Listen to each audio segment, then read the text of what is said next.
आज हम कार्बोक्सिलिक अम्ल की अभिक्रियाएं पढ़ रहे हैं। इसके पहले भी हम कार्बोक्सिलिक अम्ल की अभिक्रिया पढ़ चुके हैं। तो पहले हम पढ़ चुके थे एच बंध टूटने की वजह से अभिक्रिया। कौन से बंध टूटने की वजह से? एच बंध टूटने की वजह से अभिक्रियाएं। फिर हमने दूसरे नंबर पर पढ़ी थी OH बंध टूटने की वजह से। OH बंध विदलन, ये वाला बंध टूट रहा था। पहले H बंध टूटने की, यहां से OH बंध टूटने की वजह से अभिक्रियाएं पढ़ी। फिर हमने कार्बन और ऑक्सीजन बंध और कार्बन और ऑक्सीजन के मध्य बंध टूटने वाली अभिक्रिया पढ़ी। लेकिन आज हम जो अभिक्रियाएं पढ़ रहे हैं वो पूरा कार्बोक्सिलिक ग्रुप की वजह से होती हैं, पूरे इस ग्रुप की वजह से होती हैं। तो आज हम कार्बोक्सिलिक समूह संबंधी अभिक्रियाएं पढ़ रहे हैं, जिसमें सबसे पहली है अपचयन। तो आप बात सुन लीजिए कि जब भी हम कार्बोक्सिलिक अम्ल का, कार्बोक्सिलिक एसिड का क्या करते हैं? रिडक्शन करते हैं, मतलब अपचयन करते हैं, तो हमें क्या मिलता है?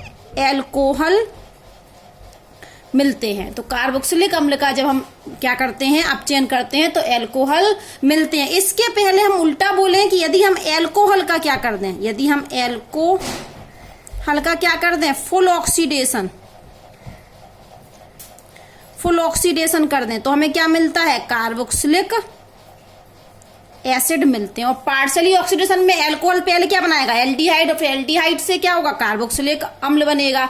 तो हम जानते हैं कि यदि एल्कोहल का हम कंप्लीट ऑक्सीकरण कर दें तो कार्बोक्सिलिक अम्ल बनता है, और आंशिक ऑक्सीकरण करें एल्कोहल का तो एल्डिहाइड बनता है। तो ये हम एल्डिहाइड और एल्कोहल वाले लेसन में पढ़ चुके हैं। तो हम जानते हैं कि एल्कोहल के ऑक्सीकरण से कार्बोक्सिलिक अम्ल बनते हैं, और उल्टा बोले तो कार्बोक्सिलिक अम्ल के अपचयन से एल्कोहल बनते हैं।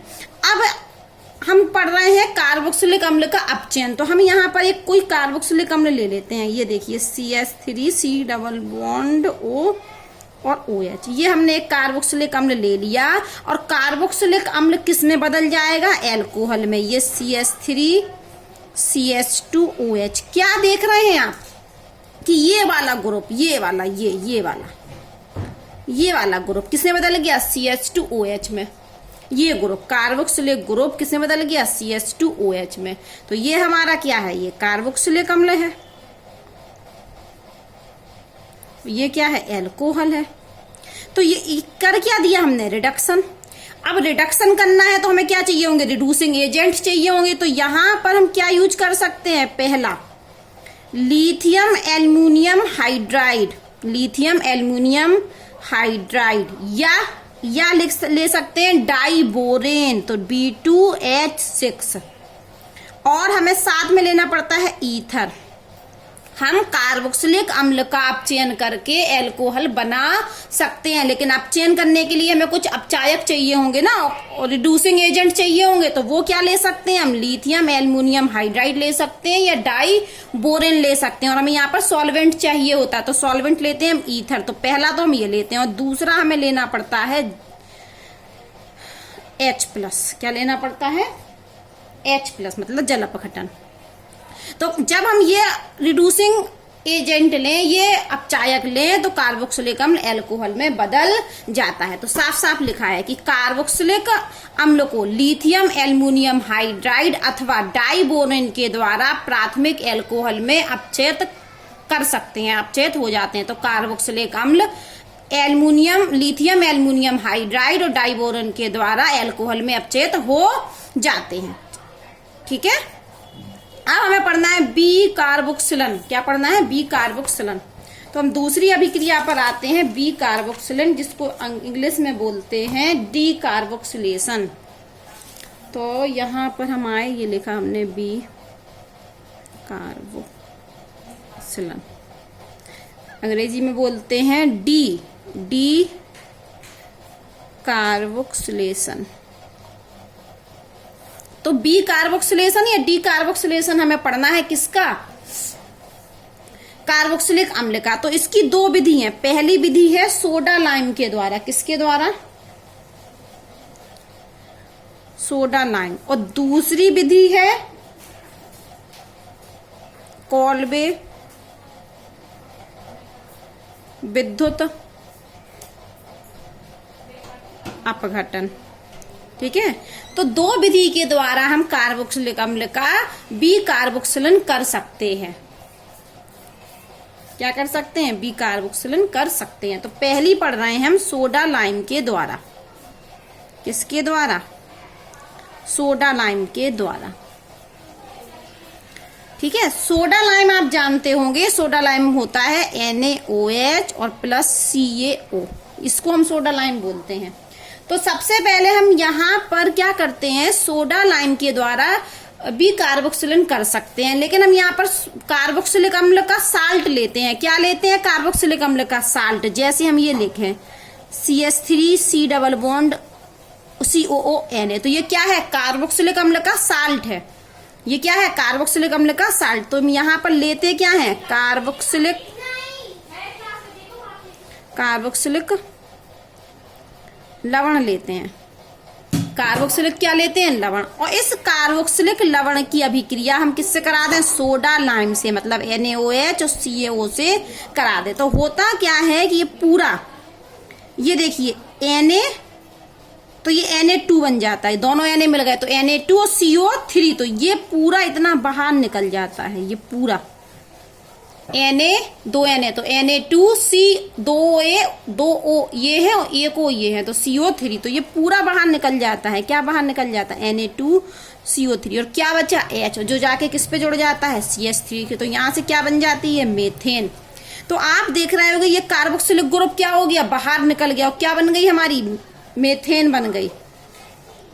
इस अभिक्रिया को हम बी कार्बोक्सिलिन कहते हैं, क्योंकि COOH ग्रुप हट गया। और ये कैसे मिलता है, ये कैसे मिलता है, यदि हम इसकी अभिक्रिया मांगे, चलो ये कार्बोक्सिलिक अम्ल लिया हमने CH3COOH, ये कार्बोक्सिलिक अम्ल है, इसकी अभिक्रिया हमने क्षार से करा दी, तो क्या होगा, ये Na इस H की जगह जाके जुड़ गया और ये HO के संग H2O निकल गया, तो ये बन गया हमारा CH3COONA और प्लस H2, और ये क्या है, कार्बोक्सिलिक का साल्ट है। और सोडा लाइम में जब हम बी कार्बोक्सिलिन करें, बी कार्बोक्सिलिन का अर्थ है कि कार्बोक्सिलिक ग्रुप को ही हटा रहे हैं हम।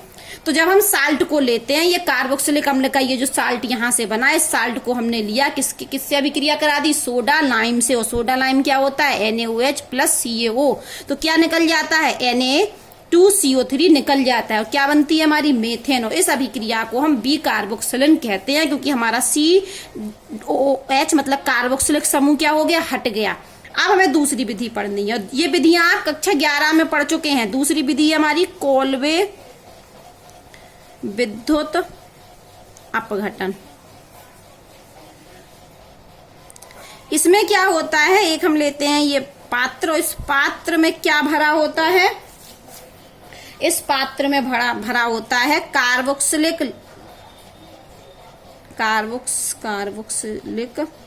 साल्ट। क्या भरा होता है, कार्बोक्सिलिक साल्ट और वाटर।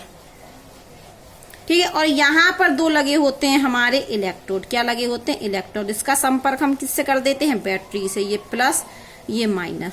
ये हमारा कैथोड है जो क्या है, नेगेटिव है, और ये हमारी एनोड है जिस पर कौन सा चार्ज है, पॉजिटिव है। ठीक है, अब हमने कहा कि इसमें क्या भरा है, कार्बोक्सिलिक साल्ट और वाटर भरा है। तो आप जानते हो कार्बोक्सिलिक साल्ट ये होता है, तो इस विलयन में कौन से आयन होंगे, ये कार्बोक्सिलिक साल्ट है ना, ये भरा है, तो यहाँ पर कौन से विलयन होंगे, हम यहाँ लिख देते हैं, ये CH3COO माइनस, ये टूटेगा ना माइनस, और Na प्लस में। और जल क्या देगा हमें, जल देगा H प्लस और OH माइनस। तो इस विलयन में, यहाँ पर एक विलयन है, इस विलयन में क्या है, ये किसका विलयन है, कार्बोक्सिलिक साल्ट और वाटर का। और कार्बोक्सिलिक साल्ट हमारा ये है, तो कार्बोक्सिलिक साल्ट जब टूटेगा तो ये और ये आयन देगा, और जब वाटर टूटेगा तो H प्लस और OH देगा। तो ये चारों आयन इस विलयन में उपस्थित होंगे। तो क्या होगा, आप जानते हैं कि एनोड पर क्या होता है, ऑक्सीकरण, और कैथोड पर क्या होता है, रिडक्शन। यहाँ हमेशा क्या होता है, O का मतलब एनोड पर होता है ऑक्सीकरण, और कैथोड पर क्या होता है, रिडक्शन। तो ये जो है ना, ये माइनस वाला, क्योंकि ये एनोड कैसा है, प्लस, तो ये माइनस वाला जो आयन है वो एनोड पर जाएगा और क्या हो जाएगा, ऑक्सीकृत। और जबकि यहाँ पर कौन जाएगा, कैथोड क्या है, माइनस वाला, तो ये H प्लस यहाँ जाएगा और H2 गैस बना लेगा कैथोड पर। तो एनोड पर अभिक्रिया होगी आपकी, एनोड पर कौन जाएगा, ये आयन, एसीटेट आयन, ये CO माइनस जाएगा और इसके दो अणु जाएंगे और ये बना देगा हमारा CH3 CH3 और CO2 गैस बाहर निकल जाएगी। तो ये क्या बन गई हमारी एथेन, ये हो गई एथेन। और कैथोड पर क्या होगा, कैथोड पर ये H+ आयन जा रहे हैं, कैथोड पर कौन जा रहा है, H+ आयन, वो भी जा रहे हैं 2, और यहाँ पर ये बनाएगा हाइड्रोजन गैस, ठीक है, बाहर निकल जाएगी। आप जानते हो ऑक्सीकरण में क्या होता है, इलेक्ट्रॉनों का लॉस, आपको ये बात पता होना चाहिए, नोट करके लिख लीजिए इस बात को कि एनोड पर होता है ऑक्सीडेशन, क्या होता है, ऑक्सीडेशन, और ऑक्सीडेशन का मतलब होता है लॉस ऑफ इलेक्ट्रॉन, ठीक है। और कैथोड पर होता है रिडक्शन, कैथोड पर क्या होता है, रिडक्शन, गेन ऑफ इलेक्ट्रॉन।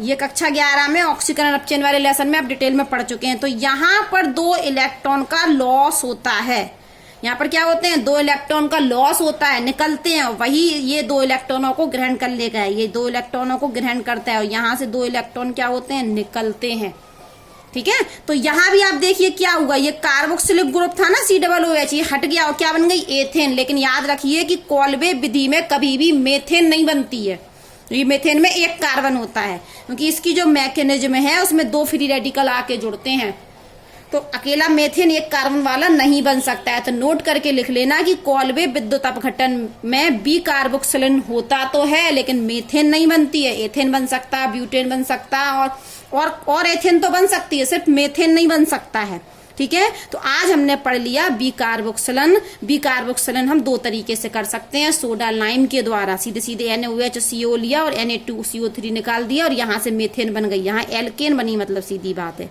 जब भी कार्बोक्सिलिक अम्ल का बी कार्बोक्सिलन होगा तो एल्केन बनती है, देखो यहाँ भी एल्केन और ये भी एल्केन है हमारी, ये भी एल्केन है, तो एल्केन बनती है। एल्केन कैसे बनती है, बी कार्बोक्सिलन के द्वारा। किसका बी कार्बोक्सिलन, कार्बोक्सिलिक अम्ल का। कार्बोक्सिलिक अम्ल का जब हम बी कार्बोक्सिलन करते हैं तो एल्केन बनती हैं। ये था हमारा सोडा लाइम के द्वारा भी कर सकते हैं, या कॉल्वे विद्युत अपघटन के द्वारा भी हम कर सकते हैं। अब हमको पढ़नी है हेलोजिनेशन। एक्चुअली में अब हम पढ़ रहे हैं, ये 2 पढ़ ली हमने, किसके, 2 विधि पढ़ ली, किसके द्वारा, कार्बोक्सिलिक समूह संबंधी अभिक्रियाएं। अब हमें पढ़नी है ये वाली हाइड्रोकार्बन भाग में प्रतिस्थापन अभिक्रियाएं। तो हम कौन सी अभिक्रियाएं पढ़ रहे हैं, प्रतिस्थापन अभिक्रियाएं। ये भी 2 हैं हमारी, प्रतिस्थापन अभिक्रियाएं। पहली है इसमें हेलोजिनेशन, मतलब हेलोजनन, हेलोजिनेशन बोलते हैं इंग्लिश में इसको। तो ये बात सुन लीजिए कि ये वे कार्बोक्सिलिक अम्ल देते हैं हेलोजिनेशन जिनमें अल्फा हाइड्रोजन उपस्थित हो, ठीक है। ऐसा कार्बोक्सिलिक अम्ल जिसमें अल्फा हाइड्रोजन उपस्थित होगा वो हेलोजिनेशन देगा, और क्या होगा, उसी अल्फा हाइड्रोजन की जगह हेलोजन आके जुड़ जाएगा। भाषा पढ़ लीजिए, इंपॉर्टेंट है, क्योंकि ऐसे कार्बोक्सिलिक अम्ल जिनमें अल्फा हाइड्रोजन विद्यमान होता है, उपस्थित होता है, ठीक है, वही हेलोजिनेशन को प्रदर्शित करते हैं। और होता क्या है, अल्फा हाइड्रोजन हट जाता है और उस अल्फा हाइड्रोजन की जगह कोई हेलोजन आके जुड़ जाता है और अल्फा हेलो कार्बोक्सिलिक अम्ल बनाता है। और इस अभिक्रिया को हम हेल-फोलार्ड-जेलेंस्की अभिक्रिया भी कहते हैं। हेल-फोलार्ड-जेलेंस्की अभिक्रिया, क्या बोला हमने कि ऐसे कार्बोक्सिलिक अम्ल जिनमें अल्फा हाइड्रोजन होता है वो हेलोजिनेशन देते हैं, और होता क्या है, उसी अल्फा हाइड्रोजन की जगह हेलोजन आकर जुड़ जाता है, मतलब हेलोजन उस अल्फा हाइड्रोजन को प्रतिस्थापित कर देता है। प्रतिस्थापन अभिक्रियाएं है ना, तो कौन प्रतिस्थापित होता है, हाइड्रोजन, किसके द्वारा, हेलोजन के द्वारा। तो अल्फा हाइड्रोजन होना चाहिए, ठीक है, कार्बोक्सिलिक अम्ल में अल्फा हाइड्रोजन होना चाहिए, क्योंकि हमको वही अल्फा हाइड्रोजन तो हटाना है। अगर अल्फा हाइड्रोजन ही नहीं है तो हम किसको हटाएंगे, तो हेलोजन में कार्बोक्सिलिक अम्ल में अल्फा हाइड्रोजन होना चाहिए, यही अल्फा हाइड्रोजन का प्रतिस्थापन होता है और इसकी जगह हेलोजन आकर जुड़ती है और क्या बनते हैं, अल्फा हेलो कार्बोक्सिलिक अम्ल बनते हैं, क्योंकि उस अल्फा हाइड्रोजन की जगह कौन जुड़ गया, हेलोजन। तो हम उसको क्या बोलेंगे, अल्फा हेलो और कार्बोक्सिलिक अम्ल के बनता है। इस अभिक्रिया को हम हेल-फोलार्ड जेलेंस्की अभिक्रिया के नाम से जानते हैं। अब अपन देख लेते हैं एक अभिक्रिया लेकर, हमने लिया ये example RCH2 C double bond OH। अब आप जानते हो ये तो है हमारा फंक्शनल ग्रुप और फंक्शनल ग्रुप के बगल वाला कार्बन अल्फा कार्बन, तो ये क्या है हमारा अल्फा कार्बन, ये अल्फा कार्बन। तो ये वाले हाइड्रोजन क्या हुए, अल्फा हाइड्रोजन, अल्फा हाइड्रोजन। तो इस कार्बोक्सिलिक अम्ल में अल्फा हाइड्रोजन है। अब मान लो हम एक ऐसा कार्बोक्सिलिक अम्ल ले लें, तो ये ग्रुप हो गया। इस ग्रुप के बगल में कोई कार्बन है, नहीं है। कोई अल्फा कार्बन है, यहाँ कोई no alpha carbon, no alpha carbon. और जब अल्फा कार्बन पर जो हाइड्रोजन होते वो अल्फा हाइड्रोजन होते, जब अल्फा कार्बन ही नहीं है तो नो अल्फा हाइड्रोजन, तो अल्फा हाइड्रोजन भी नहीं है इस कार्बोक्सिलिक अम्ल में, तो ये हेलोजिनेशन अभिक्रिया नहीं देगा। ऐसा कार्बोक्सिलिक अम्ल जिसमें अल्फा हाइड्रोजन होगा वो हेलोजिनेशन अभिक्रिया देगा। तो इसमें तो अल्फा हाइड्रोजन हमें दिख रहा है, फंक्शनल ग्रुप के बगल वाला कार्बन अल्फा कार्बन होता है और उस अल्फा कार्बन पर उपस्थित हाइड्रोजन अल्फा हाइड्रोजन होते हैं। तो पहली बात तो ये कार्बोक्सिलिक अम्ल हेलोजिनेशन अभिक्रिया देगा, और जबकि ये हेलोजिनेशन रिएक्शन नहीं देगा, और ये वाला देगा, ये हेलोजिनेशन अभिक्रिया देगा। देखो कैसे देगा। और हेलोजिनेशन होता किसकी उपस्थिति में है, रेड फॉस्फोरस, किसकी उपस्थिति में, रेड फॉस्फोरस और हेलोजन की उपस्थिति में। यहां सुन लो कि जो रेड फॉस्फोरस होता है उसको हम स्मॉल क्वांटिटी में लेते हैं, बहुत सारा नहीं लेते हैं। किस में लेते हैं, स्मॉल क्वांटिटी में। और हेलोजन कौन कौन से ले सकते, Cl या Br। तो ये अल्फा हेलोजन वाला एक कार्बोक्सिलिक अम्ल है, कार्बोक्सिलिक अम्ल है लेकिन इसमें अल्फा हाइड्रोजन है, तो ये हेलोजिनेशन देगा। और हेलोजिनेशन हम किसकी उपस्थिति में कराते हैं, रेड फॉस्फोरस और हेलोजन की उपस्थिति में, पहला। और दूसरा हमको चाहिए होता है जल, तो हेलोजिनेशन किसकी उपस्थिति में होता है, रेड फॉस्फोरस और हेलोजन और जल की उपस्थिति में।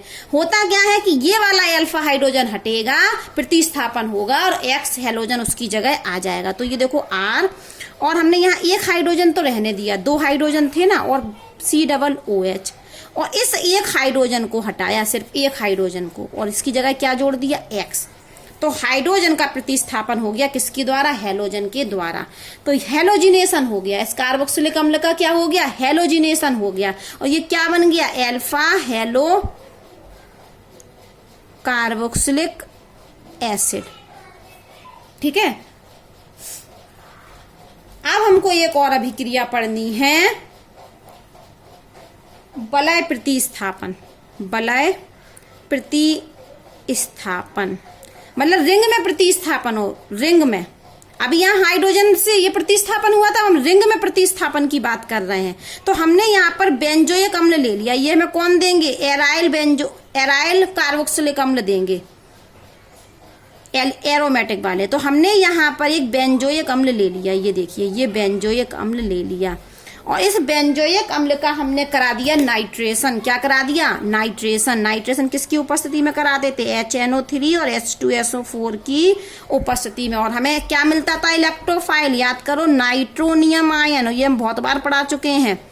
तो इलेक्ट्रोफिलिक सब्स्टिट्यूशन रिएक्शन हो रही है, इलेक्ट्रॉन रागी अभिक्रियाएं। तो यहां से ये जो NO2 मिला, तो हम आपको बता दें कि ये जो COOH ग्रुप होता है ये मेटा डायरेक्टिव होता है, मेटा डायरेक्टिव्स। मतलब इसमें जब ग्रुप आके जुड़ेगा तो ऑर्थो और पैरा पर नहीं जुड़ेगा, ये ऑर्थो कंडीशन, ये मेटा, ये पैरा और ये ऑर्थो। जानते हो ना, ग्रुप के बगल वाला कार्बन अल्फा ऑर्थो कंडीशन होती है, एक छोड़कर कार्बन मेटा और दो कार्बन छोड़ के पैरा। तो ये हमारा ऑर्थो है, ये मेटा होता है, ये पैरा होता है। तो जो COOH ग्रुप है ये कैसा डायरेक्टिव होता है, मेटा डायरेक्टिव। तो जब हम बेंजोइक अम्ल का इलेक्ट्रॉन रागी प्रतिस्थापन अभिक्रिया कराएंगे। कौन सी अभिक्रिया? इलेक्ट्रॉन रागी प्रतिस्थापन अभिक्रिया, इंग्लिश में बोलते थे इलेक्ट्रोफिलिक सब्स्टिट्यूशन रिएक्शन। तो जो इलेक्ट्रोफाइल होगा वो कहाँ जुड़ेगा? मेटा पर। तो ये लीजिए, ये बेंजोइक अम्ल जैसे का तैसा रहा, और यहां से एक CH, यहां पर यह हाइड्रोजन का प्रतिस्थापन होगा, और ये हाइड्रोजन कौन सा है? रिंग का, इसलिए लिखा है वलय प्रतिस्थापन। ये हाइड्रोजन रिंग का नहीं था, इसलिए नॉर्मल बोला था। तो इस यहां से एक हाइड्रोजन हटेगा और उस हाइड्रोजन की जगह NO2 ले लेगा, और ये हमारा क्या बन गया? नाइट्रो बेंजोइक अम्ल बन गया। तो यहां पर हम बोलते हैं वलय प्रतिस्थापन। एक और देख लीजिए, हमने फिर से बेंजोइक अम्ल लिया, और ये हमारा बेंजोइक अम्ल, हम ये तो जानते ही हैं कि मेटा डायरेक्टिव होते हैं, कि इलेक्ट्रॉन रागी प्रतिस्थापन अभिक्रिया होंगी तो मेटा कंडीशन पर आकर जुड़ेगा। अब हम करा देते इसका हेलोजिनेशन।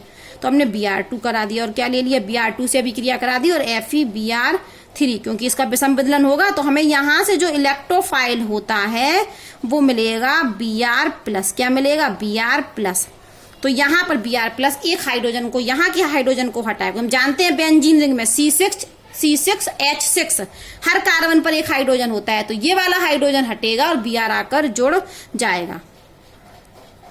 कार्बोक्सिलिक ग्रुप में नहीं होगा, ये वाला हाइड्रोजन नहीं हटेगा, रिंग वाला हाइड्रोजन हटेगा, और यहाँ पर Br आकर जुड़ जाएगा, और ये हमारा क्या बन गया? मेटा ब्रोमो बेंजोइक अम्ल। ये बन गया मेटा ब्रोमो बेंजोइक एसिड।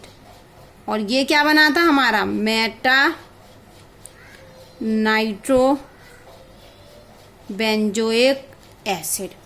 अब हमको बस ये लेसन खत्म है, अब हमको कार्बोक्सिलिक अम्ल के उपयोग पढ़ने हैं। तो कार्बोक्सिलिक में जो आपका हेक्सेन डाइओइक होता है ना, हेक्सेन डाइओइक एडिपिक अम्ल जिसको हम बोलते थे, वो नायलॉन 66 में उपयोग होता है। बहुत सारे साबुन अपमार्जक के उत्पादन में इनका उपयोग होता है। तो इतना सा उपयोग आप पढ़ लेना।